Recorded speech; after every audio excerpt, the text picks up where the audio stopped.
start now with the topic. COVID-19, we all are going through a very tough time. Wherever we are, it has, actually covered the entire globe. And the industry which I belong to, tourism and hospitality, basically tourism is an umbrella under which we have travel sector, aviation sector, and hotel sector. So how this COVID-19 has actually made an impact on the tourism industry that we are going to discuss. So basically, I have categorized my presentation, my lecture into three parts. First, I'll be giving you an introduction about the industry, that is pre-COVID time, before the COVID-19 actually hit the world.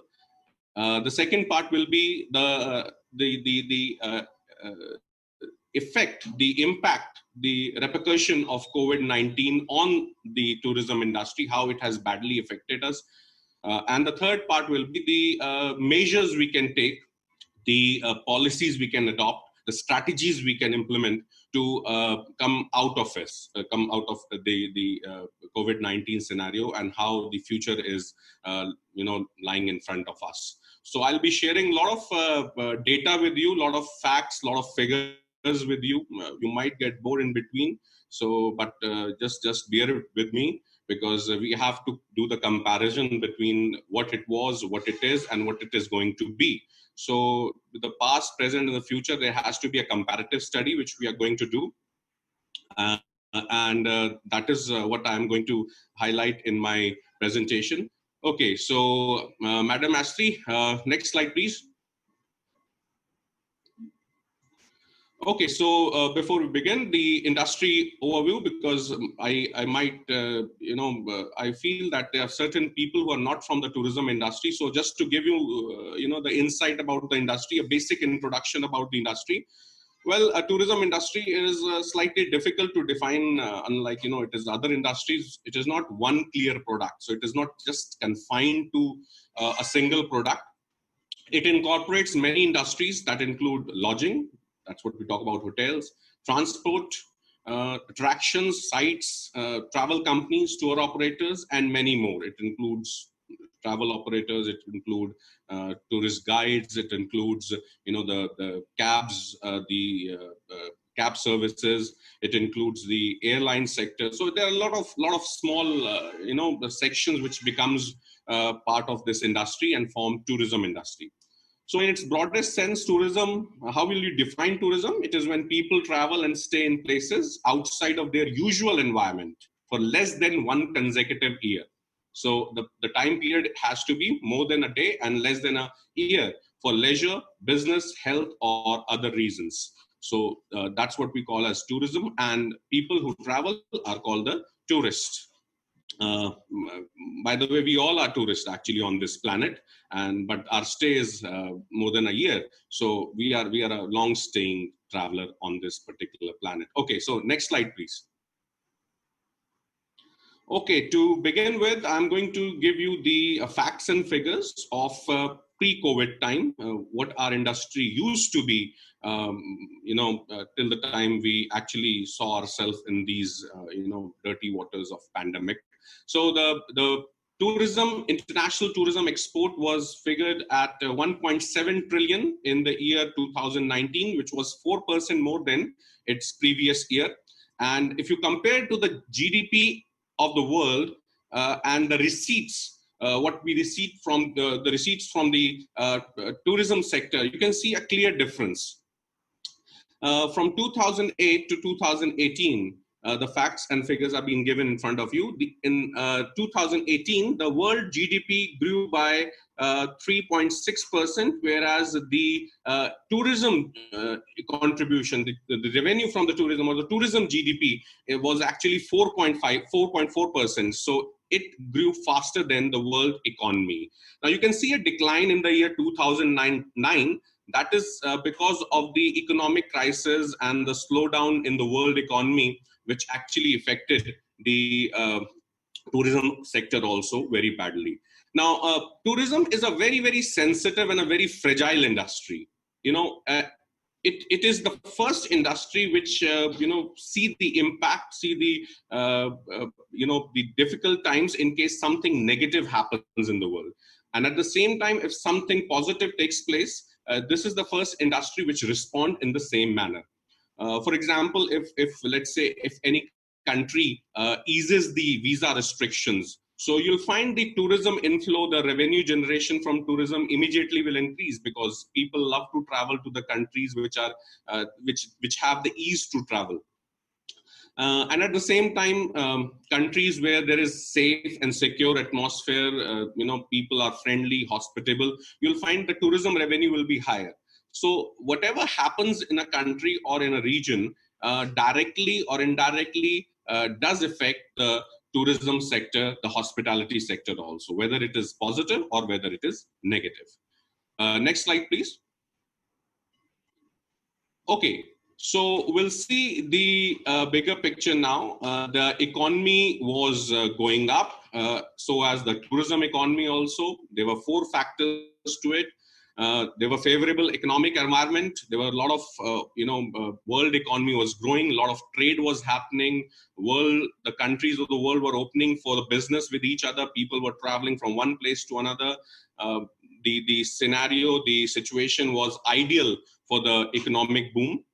There was a strong demand for air travel. People were traveling from one place to another and getting connected with the rest of the world. The whole world was becoming a family. There was ease of traveling. People were moving out, getting in touch, traveling to one place to another. Digital technologies are shaping travelers' experience. A lot of artificial intelligence, a lot of online things that was happening. Ease of traveling was there. The whole world was in your hand, on your palm through the mobile. Enhanced visa facilitation was also there, as you can see on this the graph which I've shown it over here. In 1980, the number of traditional visas were of the countries were in percentage were of around between 70 to 80%, which decreased to 53% in 2018. No visa required. The countries where there was no visa required were 20% in 1980, increased to 21%. Visa on arrival was around 5% countries were offering visa on arrival in the year 1980, which increased to around 15%. And there was no country which was providing e-visa in 1980, which increased to 10% by the year 2018. So enhanced visa facilitation is there, ease of travel was there. So a lot of movement was taking place, and the world was opening up. Each and every country was opening up its arm to welcome people from the other parts of the world. Next, please. Okay, so the regional tourism results, as you can see now, the screen is showing you the regional tourism results. Now, what is regional tourism results? It's basically the whole world has been divided into different regions, and the data which is being provided here is as per the region wise. Now, as you can see, Europe accounts for half of the world's international arrival. Now, when we talk about tourism, there are basically three segments: inbound, outbound, and domestic. So inbound tourism is people who travel to your country. Outbound is people of your country travel to other parts of the world. And domestic is when people are traveling within their own, political boundaries within their countries. So this is the figures of the inbound travelers. So inbound is when the people from rest of the world were traveling to your part. So Europe received around 51% of all the international travelers which move from one place to another. Asia and the Pacific, which includes the whole Asia as well as the Australia and New Zealand into it, was at 25%. Americas, which include the North America, Southern America, as well as the Caribbean, was having 15% share of the total arrivals. Africa 5%, and Middle East 4%. Now, if we talk about the revenue part, the amount of revenue generation, Europe represents almost 40% of international tourism receipts, followed by Asia at 30%, Americas at 23%, Middle East 5%, and Africa at 3%. Next, please.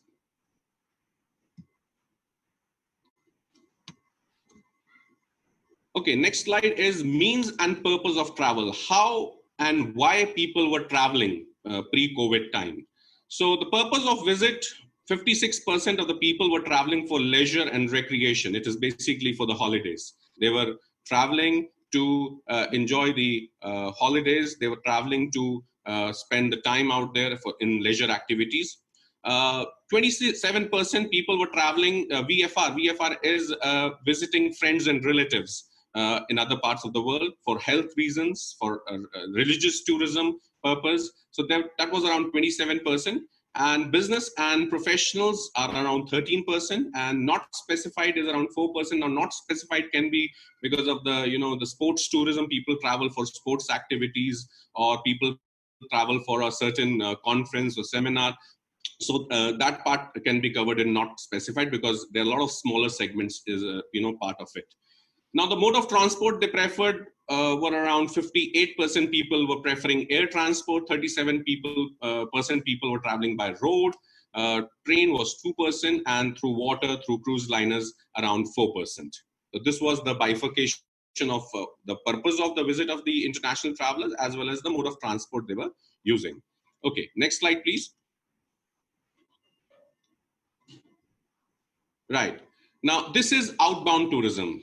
People, when they are leaving their countries, their shores, and going to other countries for the tourism purpose. So as you can see, around 48% people from Europe, they traveled from their region to other parts of the world. So roughly half of the people who travel around the world were from Europe. So this is not basically people traveling within Europe, because we have taken Europe as a region here, not a country. So people, 48% people from Europe, they moved out from Europe and they went to other regions of the world.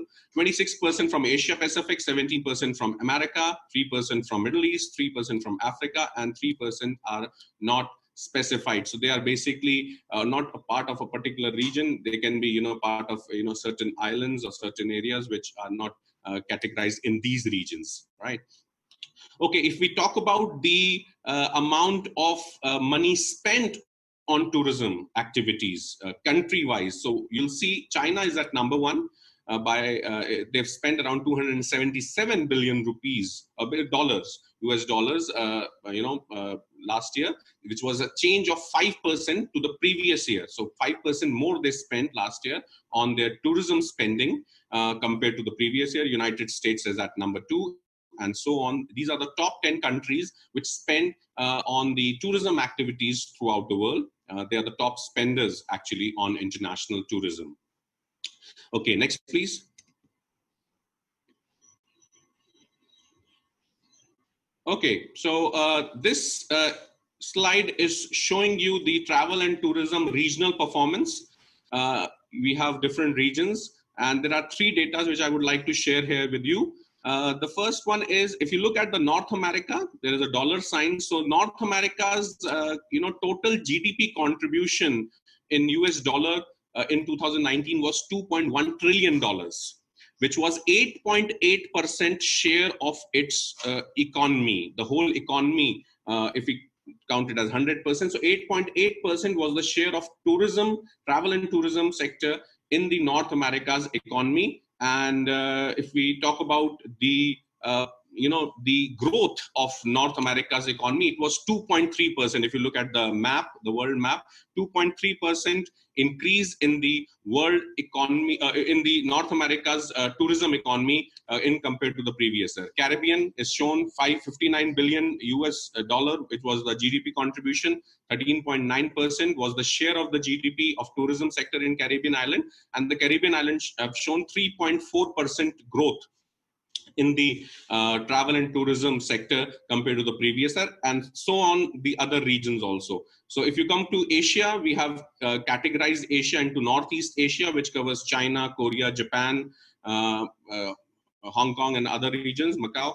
South Asia, where we have Indonesia and Vietnam, Philippines. So these all comes under the Southeast Asia. Sorry, South Asia is where I am sitting right now: India, Sri Lanka, Nepal, these comes under South Asia, and where the Madam Santi and Madam Annie, they are sitting, that is Southeast Asia, which is contributing $380 billion to the economy of their countries, which is 12.1% share, and the growth, which is calculated at 4.6% then compared to the previous year.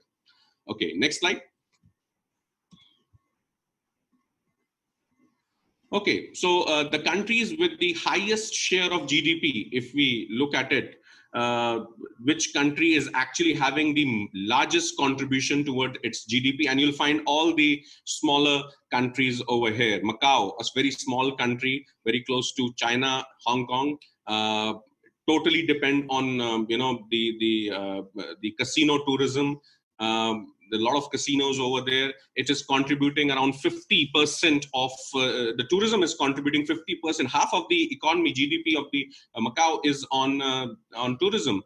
Maldives, another country in Indian Ocean, 32.5%. Aruba, Seychelles. Aruba is again an island country in Caribbean and Pacific. Seychelles, another country in Indian Ocean, and these are all smaller islands where people, the segment of sun, sand, and surf. There's a particular segment of tourism, we call it SSS. Sun, people go for sunbathing, sand at the beaches, and surfing on the water. So sun, sand, and surf. Most of the countries over here you'll find are the island countries, where people go for this particular purpose, and their contribution to its own country's GDP is a lot. Okay, next please. Right, so now a few facts about the industry, which I would like to share with you. The total contribution of travel and tourism GDP worldwide in 2019 was over 258 billion US dollars. The total contribution of the travel and tourism industry in 2019 accounted for 10.4% of the total GDP worldwide.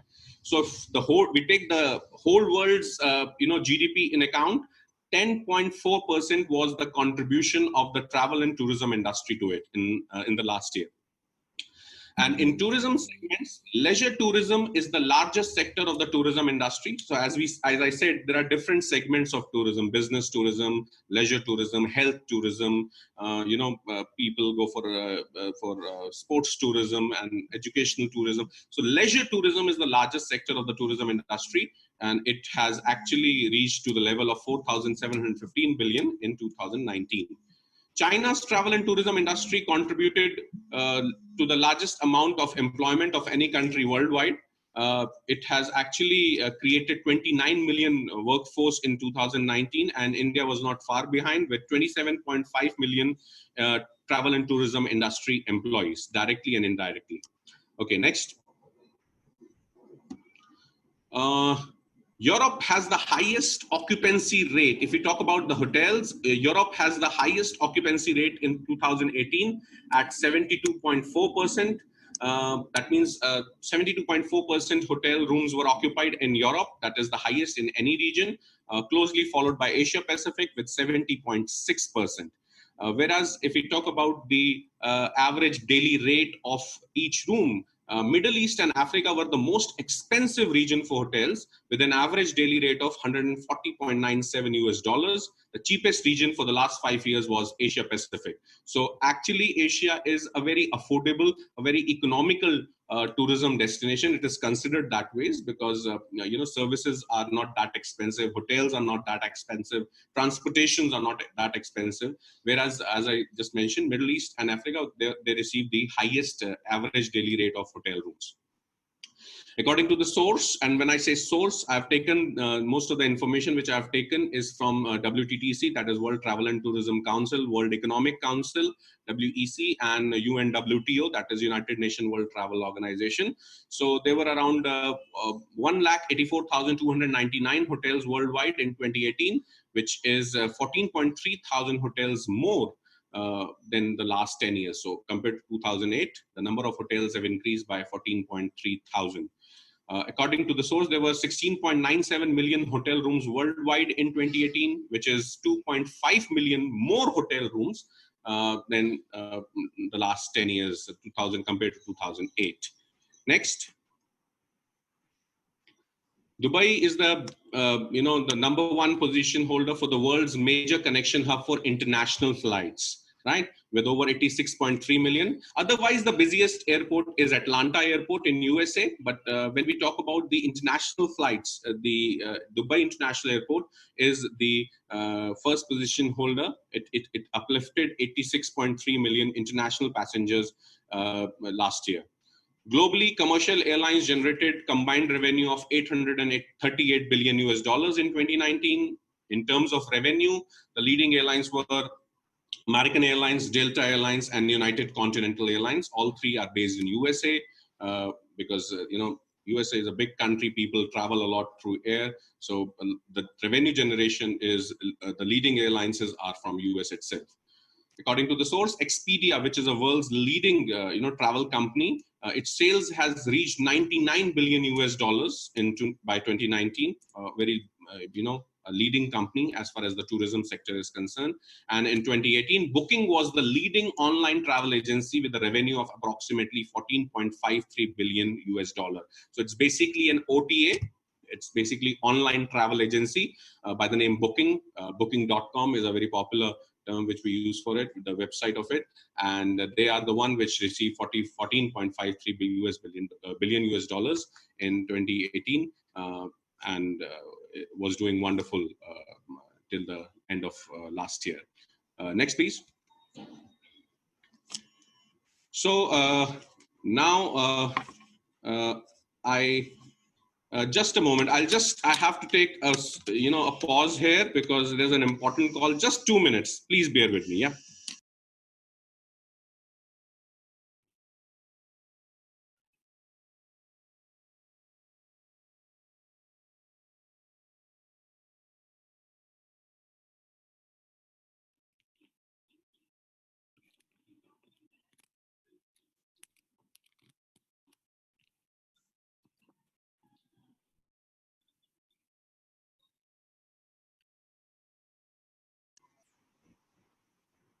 Okay. Yeah. So yes, I'm back. Right. So this was what was happening with the industry, how we were, spreading our wings and we were flying high. A lot of good things were happening, but then this was not enough. There are certain, incidents that have happened. The pandemic that has actually creeped in and led us to in a very any peculiar situation where we are in. So before I discuss about the impact of COVID-19 on the uh, our tourism and hospitality industry, let's talk about this pandemic in itself. Now, since the beginning of the 21st century, we have seen the emergence and the outbreaks of pandemics like COVID-19, which we call as zoonotic disease. The diseases, infectious diseases, which is caused by the bacteria and viruses that jump from animals to humans. So some of them are new age to human. They are very new to humans, and hence we do not have any immunity to it, just like COVID. So we have had three pandemics since 2000, severe acute respiratory syndrome, that is SARS. Then we had H1N1, that is swine flu in 2009, and now the COVID-19.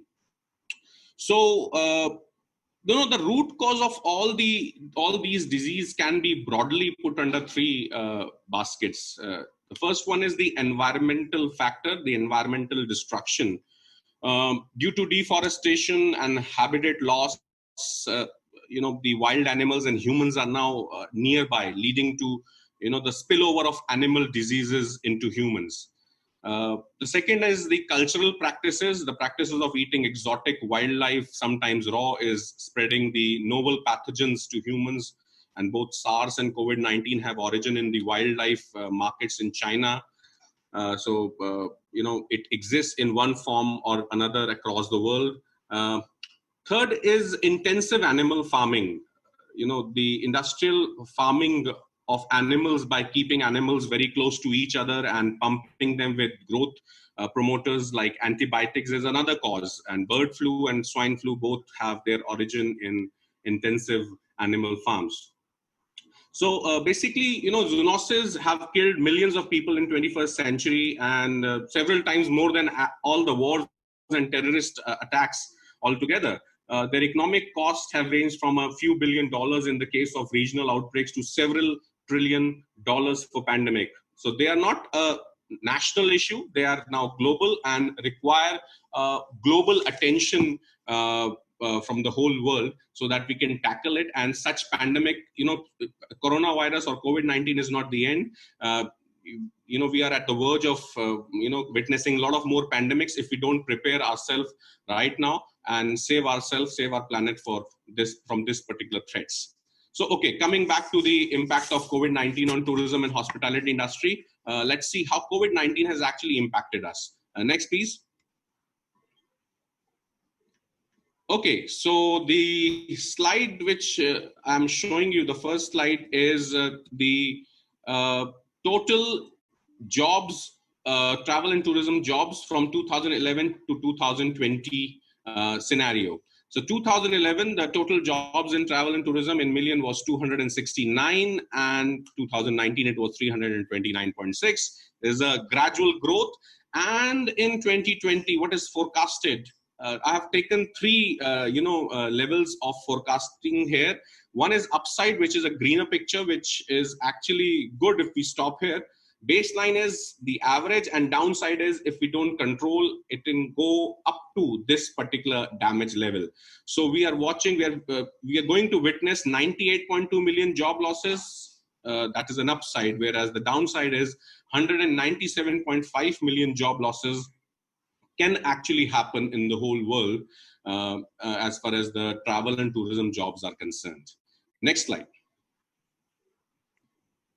Okay, so this is the jobs created or lost in millions from 2011 to 2020, something similar to the previous slide. So from 2011 to 2019, you'll find the job is actually created 6.2 million, 4.9 million. Last year it was 5.4 million, but this year you can see the upside, baseline, and downside predictions are intensive, huge. It's going to be impacting the job sector as far as travel and tourism is concerned in a very, very big way, very, very, huge way. So that's an alarming situation. Next. Now, the job loss projections for 2020 by region. So Asia Pacific will see around 59.7 million job loss upside. So again, in this slide also, I've taken three categories: upside, baseline, and downside. So Asia Pacific 59.7, upside 69.3, and 115 million jobs downside. So as the Europe, Africa, Americas, and Middle East, and the whole world is staring at the job loss of around 98.2 million, as I've just in previous slide also I've explained. In an upside manner, baseline 121.1 and downside is 197.5. Next. Total travel and tourism GDP scenario we'll see. So in 2019, the travel and tourism GDP was around $8,876 billion, whereas in 2020 scenario, you can see if we go by the upside, the trend, it will be minus $2,686 billion. Baseline is 3,435, and if we actually go through the most of the difficult time which we are actually fearing, which we don't want to predict, we don't want to see in, we are going to lose around $5,543 billion worldwide in travel and tourism GDP. Next. The countries which are going to have the biggest regions, which are going to have the losses, we'll see Asia Pacific is going to lose around $980 billion upside, and downside is $1,888 billion. So as the data I have given for all the regions, Europe, Africa, America, and Middle East, and the whole world, which I've just mentioned you in the previous slide. This is the GDP loss projections. Next. International visitor loss projection, that which region of the world will see the loss losses in the international visitor arrival in percentage wise compared to last year, 2019. So Asia Pacific, if we see an upside scenario, will be losing around 40% business. And downside scenario is showing 67% less international visitors in Asia Pacific region. Europe showing its own data, Africa, America, and Middle East. So the whole world is staring at 41% less international visitor. If we talk about an upside scenario, upside is, which is a very healthy projection. Healthy, actually, I'm using the term because of what we have seen in the last 3-4 months. Baseline scenario is around 53% loss, and the downside scenario is we can go even up to 73%. We can see 73% of less international visitor if we actually don't, control and confine the impact of this pandemic. Next. So what are the challenges for the industry? What are we actually witnessing at the moment? More than 100 countries have travel restriction. If we talk about India, there is no international flight which is touching down. All the international travel is banned. The government has put restriction, and so as the other 100 countries. The revenue for travel and tourism industry in Europe will be the most affected by the pandemic. They are bound to lose 200 from 211.97 billion US dollar to 124 billion. So almost, around 45% less, 45 to 50% less business than compared to 2019. And if you talk about country, the revenue for the travel and tourism industry in Italy, which is a part of Europe, will be the most affected by this pandemic. From 20.3 billion US dollar in 2019, it is going to reduce to 11.2 billion US dollar in 2020. That's an upside projection. Again, I'm saying it's an upside projection. We cannot forecast what it is going to be. It is in the future. It is what we are going to witness in the remaining 5 months of the 5-6 months of the year. But this is as per now we are predicting. And according to the source, the year-over-year decline of seated diners in restaurants worldwide was a staggering 72.7% on July 4th, 2020. So the number of diners coming into the restaurant for eating out will be reducing by 72.7, have reduced to 72.7% on July 4 by the time this data was compiled. 0.7% less people are eating out in restaurant compared to last year. Next. As a result of the pandemic, the global hotel market, the global hotel market has already taken a huge hit. 96% drop in the bookings, hotel occupancy in Italy. Massive cancellations of hotel bookings have taken place around the globe. Italy, the most suffering country. 314 billion US dollar loss in aviation sector. So airline sector is witnessing huge loss. Airlines like Virgin Australia, Compass and Flybe. These three airlines have already shut down. There are many more airlines which are about to shut down because of the loss in revenue. They can't sustain the cost part of running an airline. So they are shutting down. Smaller airlines are shutting down. 28% tour operators around the globe are on the verge of closing. Leading accommodation online platform, the rental accommodation, very leading brand name, Airbnb, saw 95% reduction in business as compared to previous year.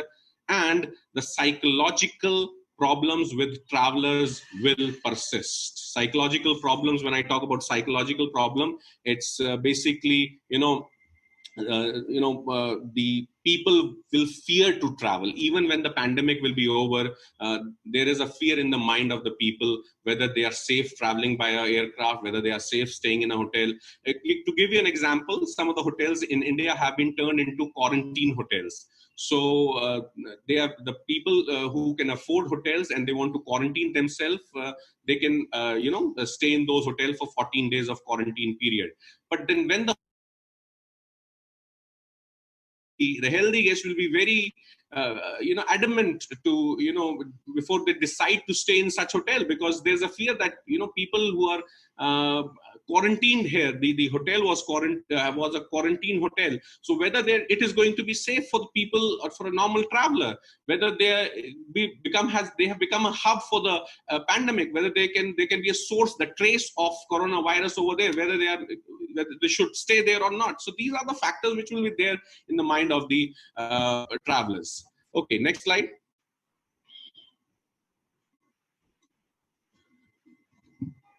Okay, Madam Annie has already given me a signal.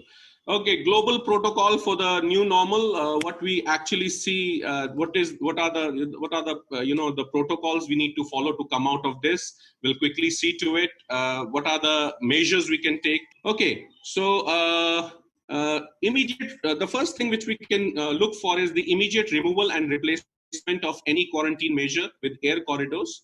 Like the countries which are safer, which don't have that much of the positive cases of coronavirus, they can be declared as air corridors, and the travel from that country to another country which is again safe should be open up, so that people can travel from the safer areas to the safer regions more freely, more comfortably, so that the travel industry can get benefit out of it. And removal or of travel advisories and bans on non-essential international air travel, it can be lifted, so that the insurance protection cover for travelers can be there, because insurance cannot be offered to the travelers if they travel to a country where there is a ban or an advisory being offered that it's not safe to go to that country. So people fear that if they go, they'll might get affected by it, and as well as the companies are not giving them insurance. So this has to be taken care of first.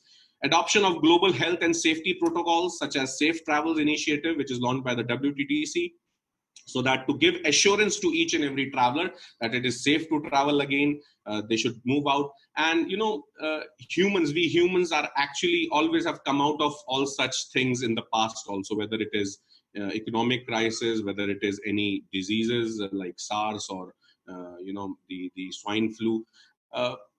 We humans are meant to travel. That is in our nature. So we will come out of it and we'll start moving out. And the bodies like WTTC and UNWTO, they have to take initiative to make the traveler understand that it is safe to travel.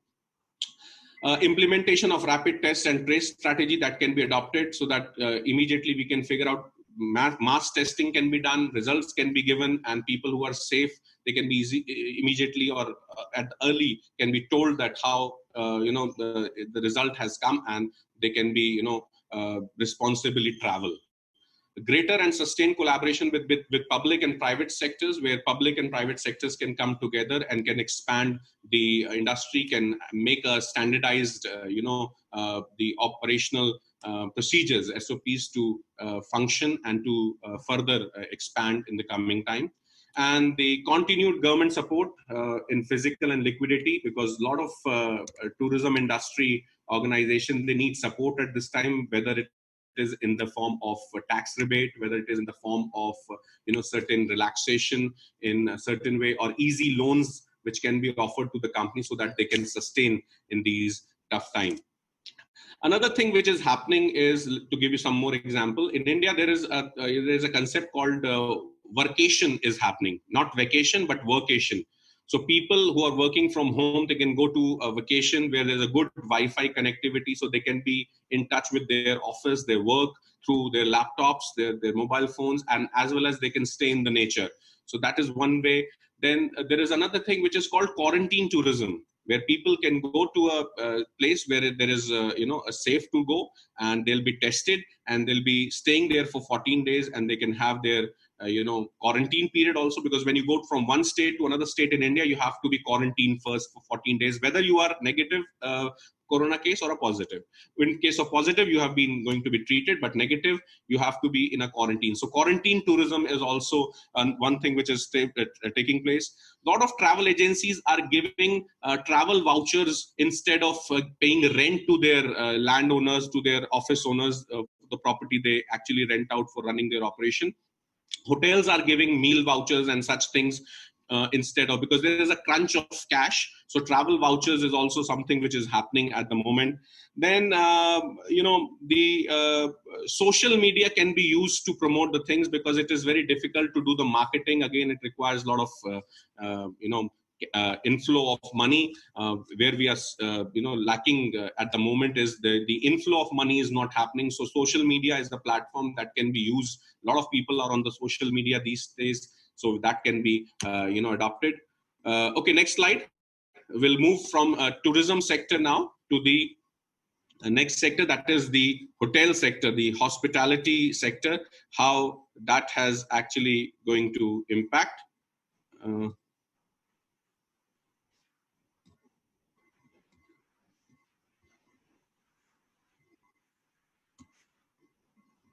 Are we on the next slide? Yeah. Okay. So what is the global protocol for the new normal? That is what we are going to talk about in the hotel industry. So there are 4 points in this hotel industry. Next slide, please. First is the operational and staff preparedness. So as far as the operational and staff preparedness is concerned, the hotels, the hospitality industry and establishment, they are planning to restart their operation. So what they should do is that they should take a reopening license if required from the local government. A strategy they have to devise to open the property again, whether it is hotel or a restaurant. Required staffing level has to be there, that has to be taken care of.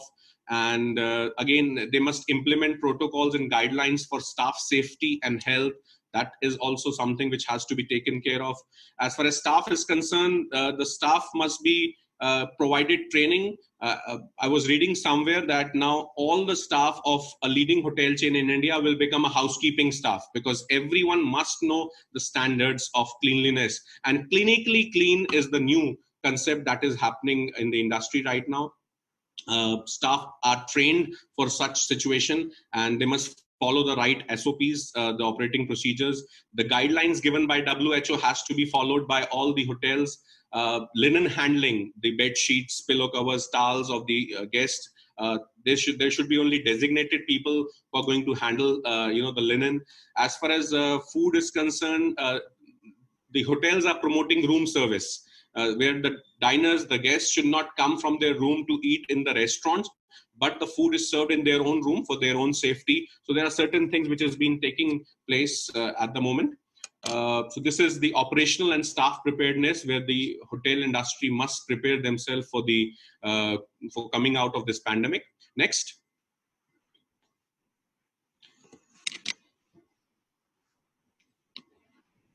Okay, ensuring a safe experience. So how to ensure that the guest is going to get a safe experience? Well, as I said, enhanced sanitation, disinfection, deep cleaning practices has to be followed as per the standards of WHO. You must implement the customer process, including guest information and physical distancing. So you must explain, you put signages, you must tell your guests that how it has to be done. Go with the technology. So you can have, rather than having a card key which is issued at the time of checking in into the hotel at the reception, you must give a e-key which can be operated through a code or your mobile phone. A lot of things are happening. Those who are independent restaurants in the market, they are not offering any menu cards now. The moment you enter into a restaurant, the menu will be sent to your phone. You can place the order from your phone, and the bill will be given to you on your phone, and you can pay from the digital modes through your phone. So very less, contact with the menu cards or bill folders.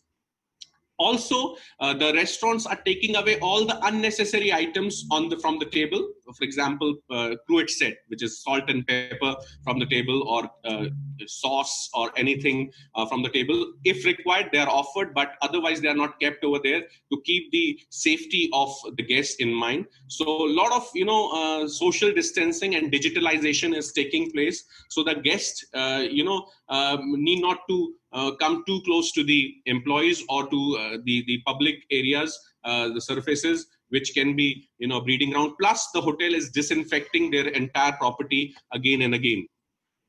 As I said, implemented process focused on enhanced cleaning, disinfection, and physical distancing for meeting and events also, even in the banquets. The same practices are followed. In India, the government has just given guidelines that you cannot hold a meeting or a function or a wedding for more than 50 people. So 50 is the limit. So hotels are preparing themselves to host function in the banquets for 50 people, up to 50 people, with all the guidelines, because that has to be in coordination, in accordance with the guidelines given by the government. Next, please. So rebuilding the trust and confidence. As the hospitality industry and establishment work to rebuild trust and confidence through transparency and communication with their guests, they should actually follow, kind of a customer building exercises where they explain, as I say, perform and inform. So when you perform something good, when you make your property safe for guests, you must inform them also at the same time that it is safe to travel with them. You can offer them, the loyalty programs. You can offer them points. You can offer them free stays. So all these things can be part of it. So give you an example. Hotels in India are what they are actually doing. If somebody is going to stay, let's say on 8th of July in a hotel, in a particular room, the hotel is offering a scheme that if they wish, they can, the hotel will leave the room vacant on a previous day. On, let's say, on 7th July, the room will be vacant for the guest who is coming on 8th July, for which he has to pay a certain amount, just to give an impression that, the room was not used in the previous night, it was safe, it was hygienically clean and all that. So that is something which has been offered in the hotel industry. The same thing is offered by Vistara Airlines in India, where they are actually keeping the next seat to you vacant. You have to pay a certain fee, just to make sure that nobody is sitting next to you, to maintain the social distancing, because it is very difficult for airlines to survive keeping the social distancing in the aircraft. They won't be able to run it. So this is one thing which is happening over there. Next, please. Next is implementing enabling policies. So hospitality industry and establishment work to recover, towards the coming back to the normalcy, and new policies has to be implemented. There can be certain, salary cut can be there, but there should not be job losses in your property, in your organization, because once the industry will revive, you again need good people, experienced people. So you try not to lose people, but you can talk to them, in a friendly way, and you can suggest them that, certain cut of salary can be taken for a certain time, and once we are going to bounce back, things can be normal. The government should also provide certain relaxation, as I mentioned you earlier, as per the easy loans, soft loans, or the tax rebates are concerned, and enhance destination promotion to boost demand both domestically and internationally. So till the time international travel doesn't happen, domestic travel gives you, an opportunity. So earlier we used to say back to basic, B2B. Earlier we used to say business to business. Now it is back to basics. So we have to go to the basics again, and we have to, stand again together. Next slide, please. Okay, so I request Madam Astri to show us this link. This is regarding the aviation sector. If we can go online and see this small video.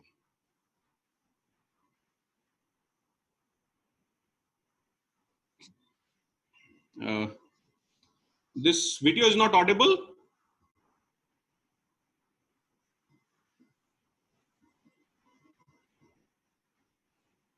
Is it audible? Astri can play again.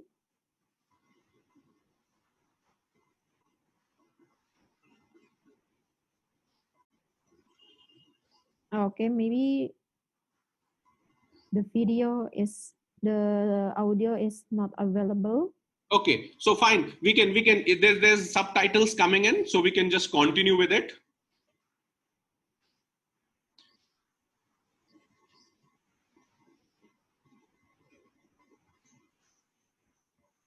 Okay, maybe Dr. Vinay can give some brief, maybe. Yeah, this video is about the Delta Airlines, a leading airline from USA. and they have come out with a new concept, Delta Clean. Basically, now companies, the airlines, hotels are not focusing on luxury services, food, and other factors which used to be important, but on the cleanliness and hygiene. Safety is the priority, and Delta Clean is the new concept, which is the Delta Airlines is the first one to start with it, where they are following all the measures, all the practices to give the customer, to give the flyers a very safe experience to fly with. All the aircrafts are fogged with disinfectants. The health checkups are being done. The employees are following all the standard procedures of safety at the airport, at the counter. The areas are properly sanitized, all the areas which might come in contact with the guest. And this gentleman is the Chief Customer Service Officer of Delta Airlines. He's saying, we are ready for you when you are ready to fly. So that is what their punchline is. We are ready for you when you are ready to fly. So they are basically ready for you to fly with it. And as I said, airline sector is also witnessing a lot of losses, and they are also going through a tough times, but I'm sure they'll come back. Last slide. Again, from my favorite writer, Paulo Coelho, the ship is safest when it is in port, but that is not what ships are built for. So we all are safe at our homes. Yes, we need to be here, but keep this thing in mind. We are not built to stay at our home. At a certain point of time, when this will be over, we have to move out and we have to come back to the normal, from this new normal to actual normal, but keeping this in mind that such things should not be repeated. And the industry must come back. As I said, change is the only permanent thing life. What we are witnessing at the moment, we hope that it should not happen again, but we all have to be together in this to come out of this. And we need to be strong. We need to be, strong-headed, that, such things won't affect us for too long. And all the professionals of hospitality and tourism industry also believe the same way, that this too shall pass. So if good times doesn't remain, the difficult times will also not remain for too long, and we'll move out from this, and will be, in normal times again, and we'll see all the figures in a growing sense, in a gradual going towards the northern part rather than going to the southern part in the graphs. So that is my submission. Thank you very much for everyone for listening patiently, and I'm happy to